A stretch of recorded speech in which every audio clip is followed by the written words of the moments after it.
Hi guys. तो आज हम लोग बात करने वाले हैं कि हम लोग अपने पैरट्स को गर्मियों में कैसे नहलाते हैं।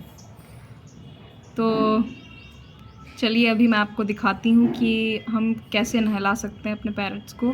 और हम अभी नहलाने जा रहे हैं। जैसा कि आप सब देख सकते हैं कि ये हमारे सामने बैठे हैं, इधर उधर देख रहे हैं, मुझको देख रहे हैं। तो गाइस मैं ये भी आपके साथ शेयर करना चाहती हूँ कि मेरे तोते का नाम है लूका और मेरी तोती का नाम है स्वीटी।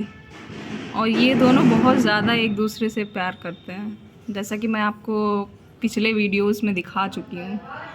तो अब हम दिखाने जा रहे हैं कि हम कैसे नहलाते हैं इनको गर्मियों में।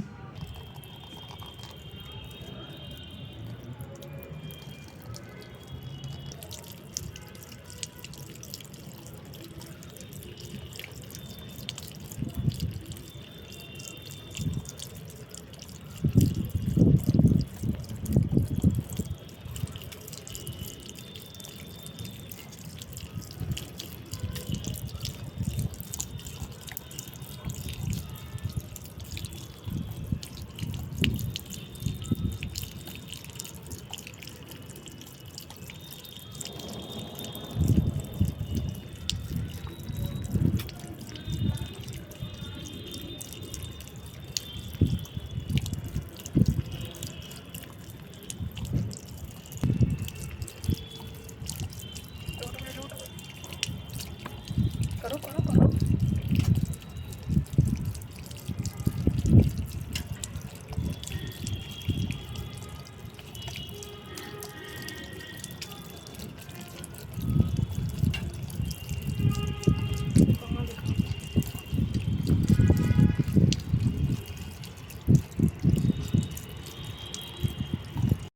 हमने आपको अभी दिखाया कि ये लोग कितने मज़े से नहा रहे थे और इनको नहाना बहुत ज़्यादा पसंद है। और नहलाने के बाद में हम इनको ज़रूर धूप में रखें आधे से 1 घंटे तक के लिए, जिससे कि अपनी पूरी बॉडी को ड्राई कर सकें। जैसे कि आप देख सकते हैं वो खुद ही अपने पंखों को सुखा रही है धूप में। तो गाइस हम अपने इस वीडियो को यहीं पे एंड करते हैं। और आपको अगर हमारी वीडियो अच्छी लगी हो तो please like, comment and subscribe our channel. Okay, thank you.